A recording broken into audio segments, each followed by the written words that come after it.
Fleetwood Mac are undoubtedly one of the greatest bands of all time, and they've got the record sales to prove it.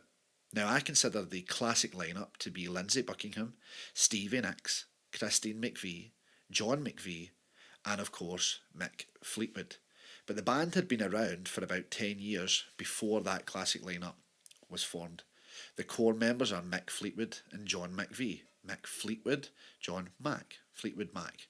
So they are the core dynamic. And of course, the band is initially a British band, and the initial leader of Fleetwood Mac was Peter Green.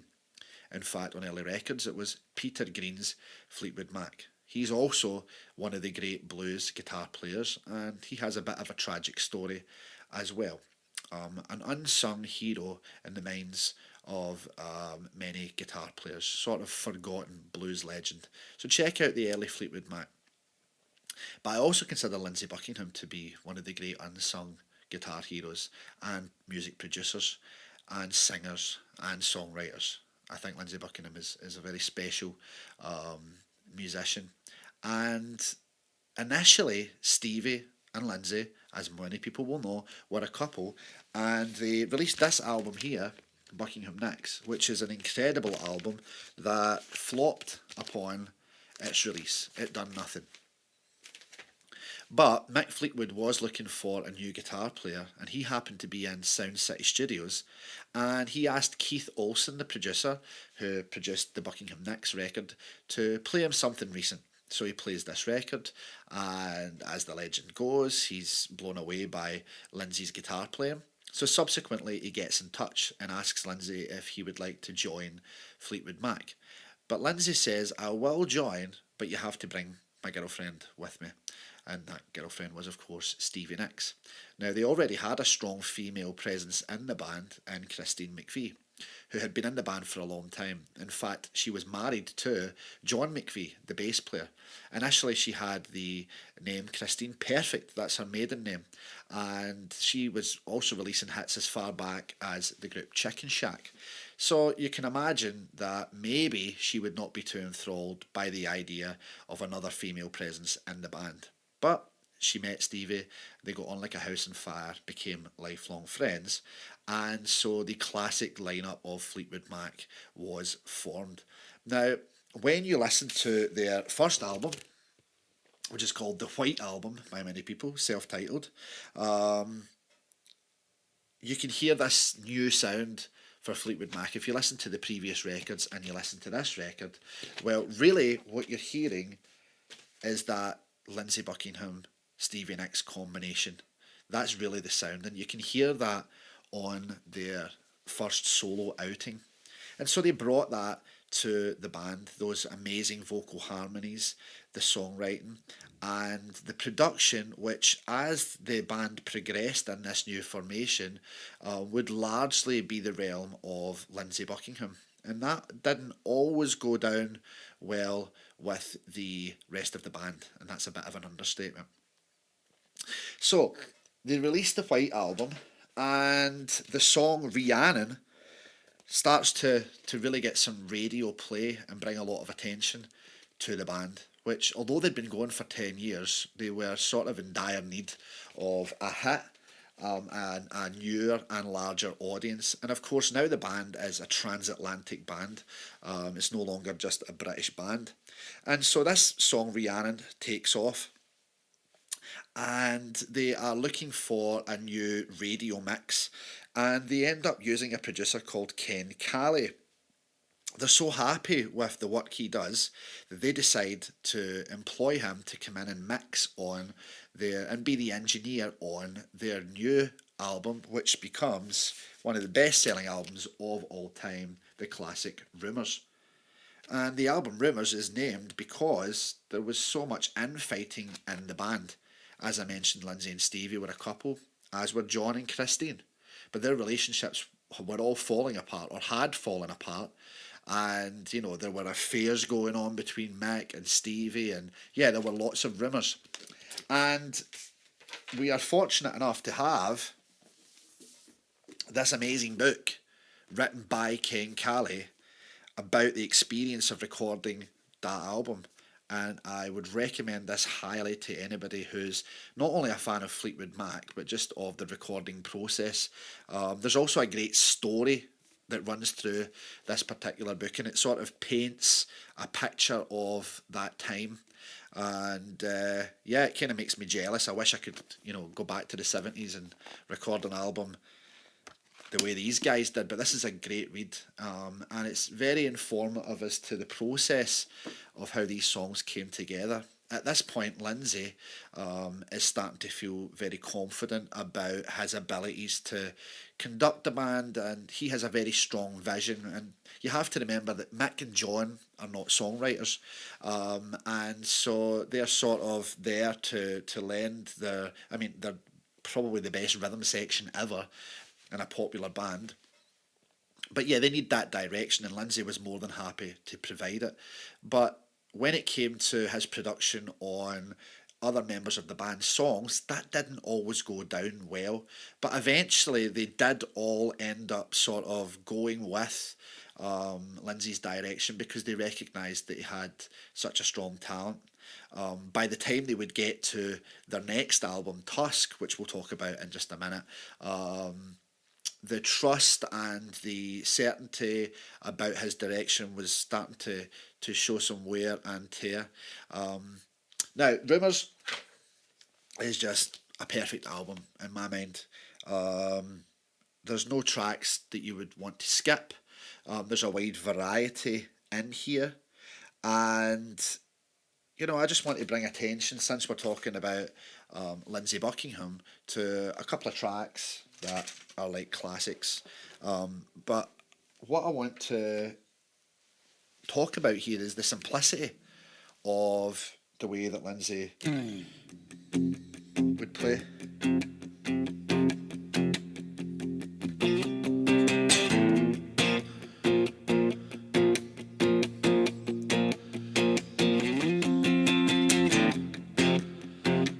This, of course, would be the rhythm guitar part for the verses of Go Your Own Way.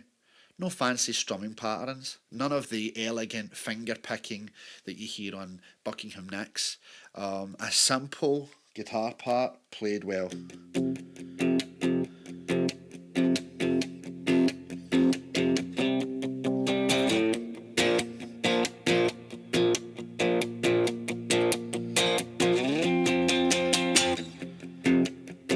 So a little bit of syncopation, accenting on those rhythm guitar parts.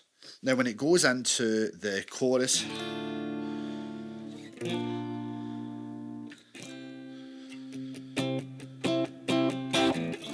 D minor, B flat and C. But one of the most interesting parts of that chorus is what John McVie plays on the bass.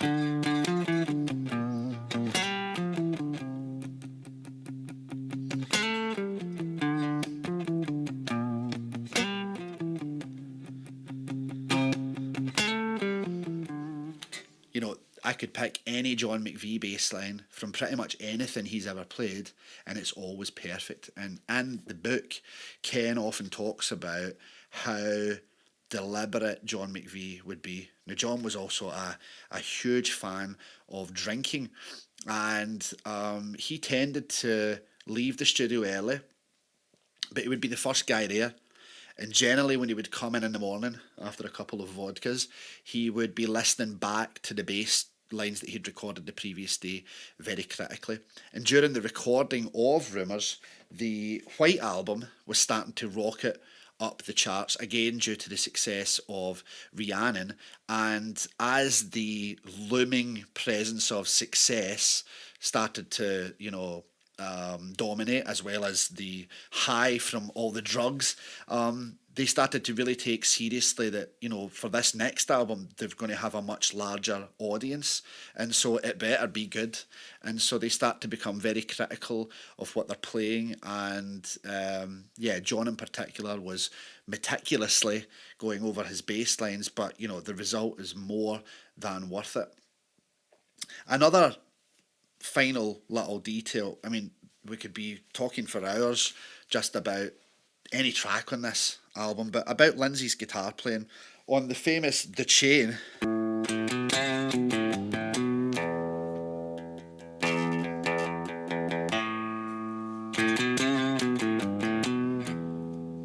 Lindsey will play one note. Just one note and lots of energy. Then he moves up an octave. A little bit of vibrato.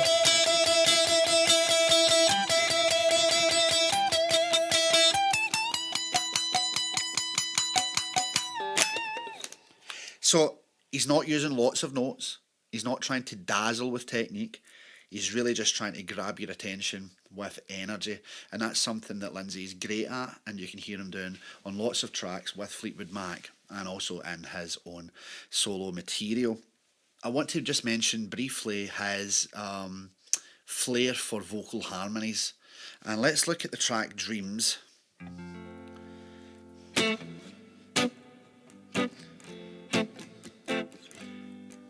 It's a 2-chord track, F and G. The verses and the chorus. Now when it gets to the chorus, we can see how effective a vocal harmony can be. But I know from reading, again, this book, that Lindsey's the guy sitting at the piano, Stevie to one side, Christine to the other, teaching them the vocal harmonies. Now, the chorus for Dreams,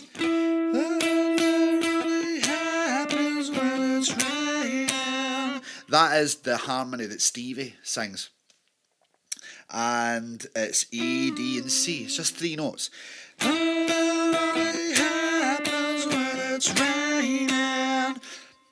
Lindsey is singing C, A, G and F. Happens when it's raining. And then Christine is singing G, E, F and C.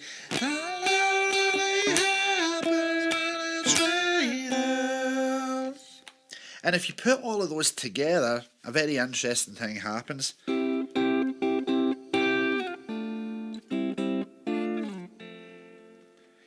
Over the F and G chords, we actually get some more chords as sung in harmony. C and G, a C chord. A, D and F, a D minor chord. G, C and E, a C chord. F, A and C, an F chord.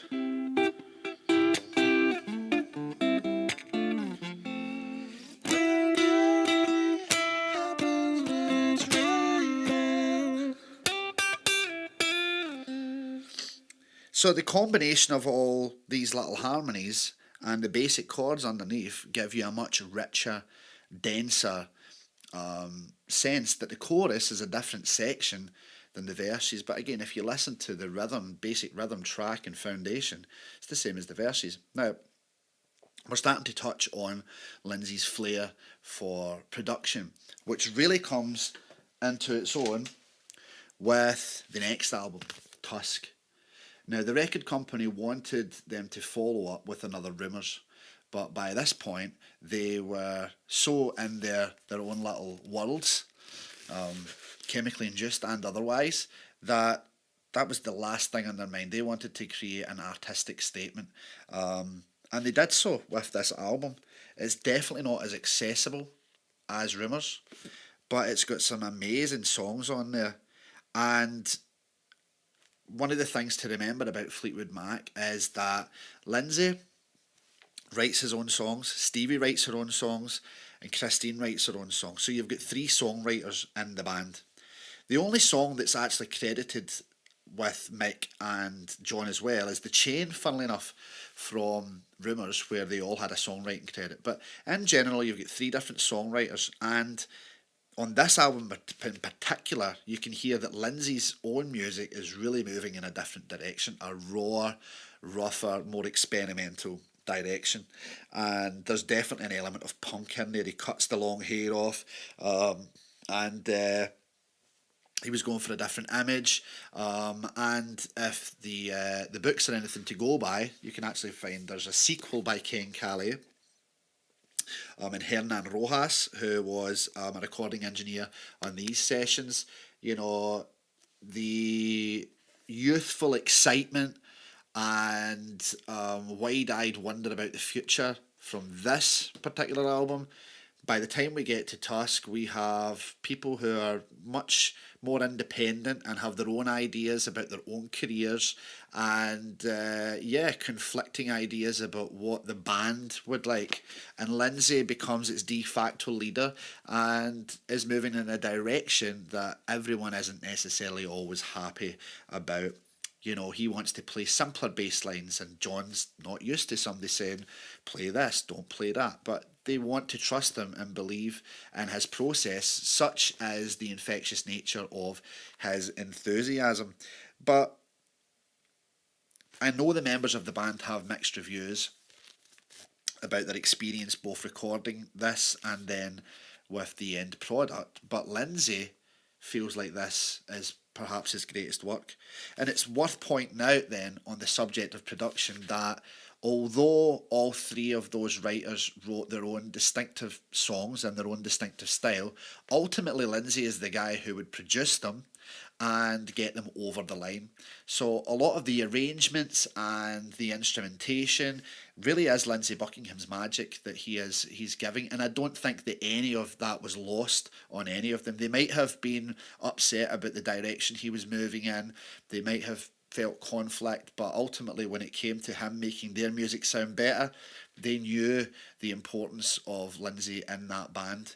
And of course things would become more strained as the years went on. But I don't think that anybody was ever in any doubt of the magic that he brought.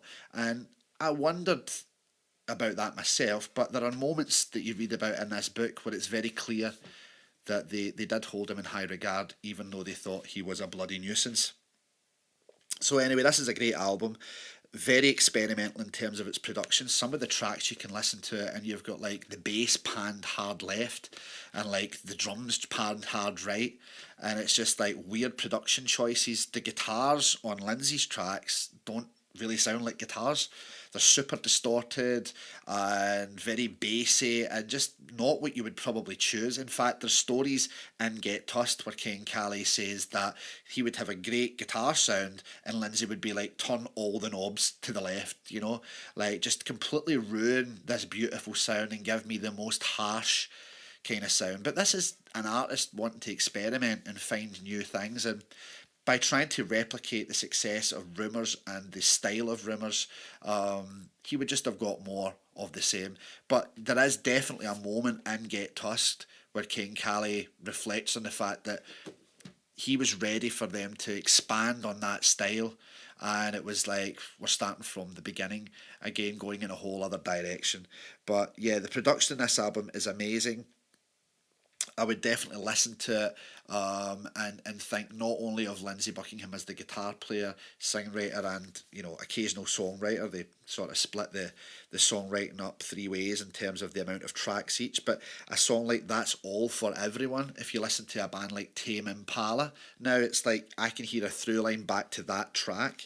Tracks like Not That Funny, some of it's just pure unhinged, and well worth a listen. So after the Tusk album, we the band kind of becomes frayed. They reunite for the Mirage album, where they try to have a crack at commercial pop, and it was successful.